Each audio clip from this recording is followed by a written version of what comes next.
Alright, welcome back to the Retrospection section where we destroy Max's book series called The Project Sequence. This book is book 3 of the project sequence called Nonexistence. Chapter 7 is by some random human. They don't have a name, it just says human. "Down, lady, they're coming," said the boy, who was dressed in black slacks and a black collared shirt. I barely had to notice the fact that he had nearly white hair, gray eyes, and tan skin. "Oh, and sorry, but your husband is now lying passed out in your bathtub." Chapter 13, Lucy. I knew we were toast, and not the kind of toast with strawberry jelly and yogurt next to it, the burnt kind with no butter and crumbly crust. And here's the crowning moment, the crowning jewel, if you will, of all of my 3 Dizzo novels. "Hey," Lucy said, her face brightening like it always does when she gets a really good idea. "Remember those online college classes we took? I took a class on engineering and science. They talked about how they were going to make this, indestructible metal called Stymond. It's a mix of steel and diamond, but I think it was already made. Do you want to know what it was used for? Us. They made us out of it. I think the only thing that can break it is other things that are made out of Stymond. That would explain how Noah broke your ribs back in China." I ignored the Noah breaking my ribs comment. He still annoyed me to no end. "So you're saying we can just break out of here anytime we want?" I asked, curious. "Probably," Lucy said, "but I think we need to have no skin." I grimaced. "Yuck." "Yeah." Lucy put her hand up to the metal walls, then took the hand away and spread her fingers and looked at it. "Cinder, give me your pocket knife. That's an order." "Please don't cut off your skin," I said, only half joking. I handed over the knife.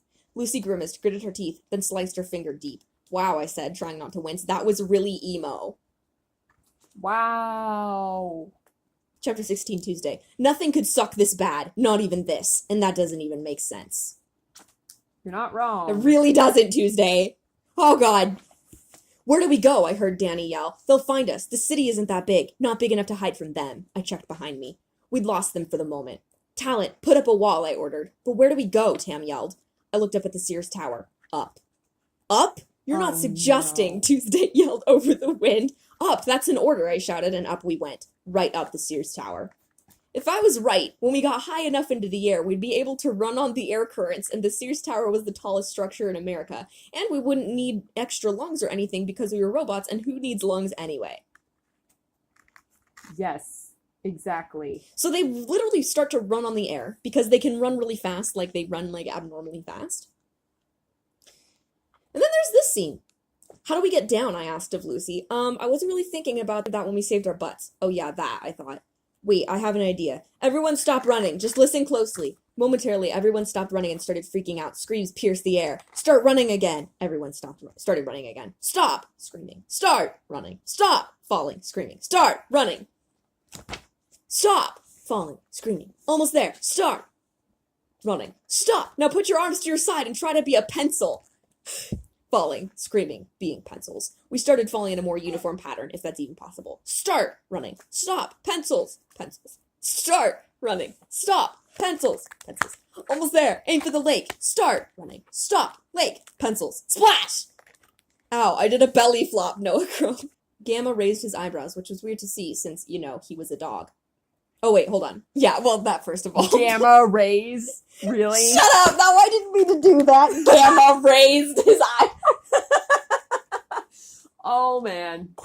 "It's been 84 years and I never realized I accidentally made that joke."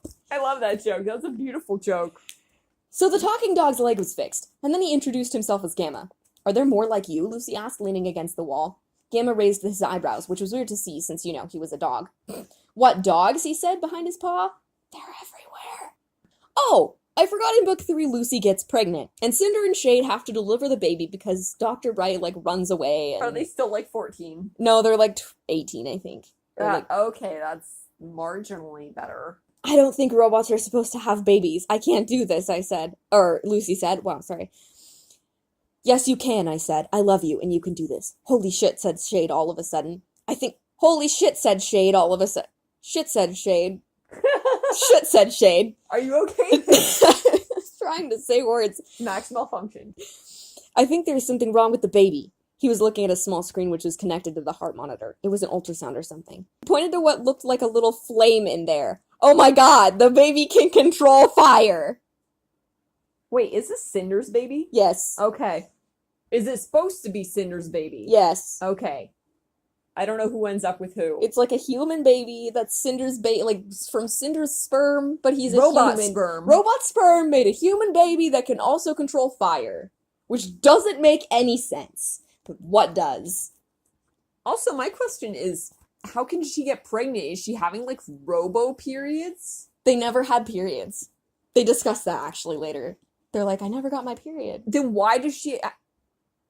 Then how can she get pregnant? And why does she have a uterus in the first place? And why... I mean, I can at least understand giving the boy robots, like... Fucking knows. Like, genitals. Yeah. So that they can pass as human. Yeah. And, like, apparently they use the bathroom and stuff we've seen. Yes. So...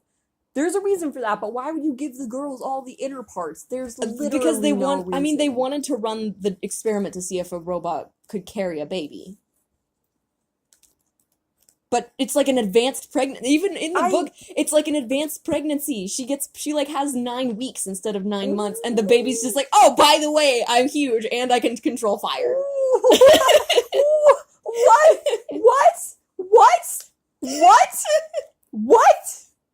What? It's like fucking Bella in Twilight. That's literally what? I'm dying. Okay, continue. I think I'm no, I'm not over it. I lied. I'll never be over it. Cinder's trigger word is mange, which means eat in French. And it, like, makes him pass out. Like, Je mange! J'ai mangé, Cinder! That's, like, the only thing I can... No, I can say je suis un toilet. Je suis un toilet. I'm a toilet. Yeah. Anyway, they escape the armory, which is in Ireland. Wait, where's the toilet thing? What? You reminded me of My the toilet. tangent is relevant? Yes! They get to the place where they're gonna be living and where, like, Tuesday, or Lucy has her... Also, there's a doctor named Bomber. Okay. Anyway, she goes to the place where they're gonna have their babies. They? She's gonna have her baby there. Okay. I don't know where it is, but... Summarize. They're in this place, and she's like, guys, I think we're in Ireland. And everybody's like, what? How do you know? And, like, they hear a toilet flushing. And they're like, what the fuck? And she walks out and she's like, in Europe, the toilets flush the opposite direction. But how would she have deduced Ireland from that? That's not... I thought it was the southern hemisphere. It's It's not even Europe. I don't fucking know! This is from me who thought that, like... She also says no. This is from the person who thought that, like, magnetizing a giant meteor to hit the North Pole would create a wave that would disperse a cure for a waterborne disease. You're right. I don't know why I've made fun so many logical leaps when I actually literally forgot about the meteor magnet. The meteor magnet. There is so much wrong with it. Anyway, so they're escaping the armory, right? Again. Tylen's kids have been kidnapped. They adopted some kids. Didn't they adopt Isabella? Yes, that little kid from the first one. That she just picked her up and named her. Yeah. I don't know if they adopted her, but they adopted, like, one of the kids. Anyway, or Okay. two of the kids. All of a sudden, when we were still in the middle of nowhere, Tylen screamed, wait! We all stopped running. My kids! Tylen grabbed Lucy's arm. We have to go back for them. We can go back after we save the world, Tylen, Lucy said, pulling her arm away from Tylen.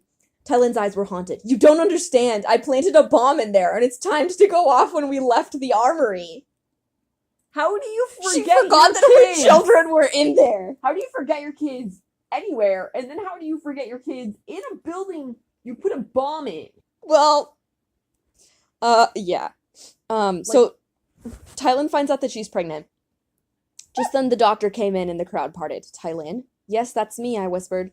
Your unborn child has no traces of metal in it. It's an organic organism, meaning it was naturally produced. But Keegan, Lucy and Cinder's child, is naturally produced. Yeah, well, apparently this is a different doctor who's just totally in awe that a person... Because does he know they're robots? Yeah, he knows they're robots, okay. But for some reason he thinks that, the robots would create a robot baby. I mean, they're robots getting pregnant. That makes as much sense as anything else. Anyway, what does that mean? Tuesday demanded. It means your child is human, Tylen. The doctor sighed. I'll be back soon to check on you. The doctor left, and the crowd of faces surrounded me again, Lucy towards the front. How is that possible? You're a robot, Tylen. Robots can't have children naturally. Need I remind you, Lucy, that we all started out human, I said slowly. Well, yeah, but still, Lucy looked perplexed, and with good reason. Then why is it not possible, I asked. I've never had my period, Lucy blurted out. Doesn't that explain that we're robots and therefore can't naturally have babies? Didn't she already have a baby? Yeah, she literally just gave birth like a week ago. Anyway, you weren't supposed to get your period. None of us were, I said. Lucy shook her head in shock. But I don't understand. How could you get pregnant? I smiled. The scientists might not have gotten to me, but my husband did. What? You scared the cat. Sorry. I don't understand, because they had to, like, artificially inseminate Lucy. Like, it wasn't, like... So? I don't understand any of this! That doesn't mean that it couldn't have happened from sex. Yeah. Maybe Cinder's just... No, that makes sense. What? Because heat kills sperm. That's why the balls are outside the body. So Cinder probably wouldn't be very fertile. Yeah, he wouldn't, because his sperm would just be like ash sperm. But the fucking one thing I got scientifically accurate was the thing that I like was that the robot man couldn't impregnate his robot wife because his sperm and just dies a fiery heat death. The inevitable entropy of Cinder's sperm. And with that, we conclude the third session of the retrospection section with Nonexistence by Max. Tune in next time for Rava's story, which had a different title than it does now.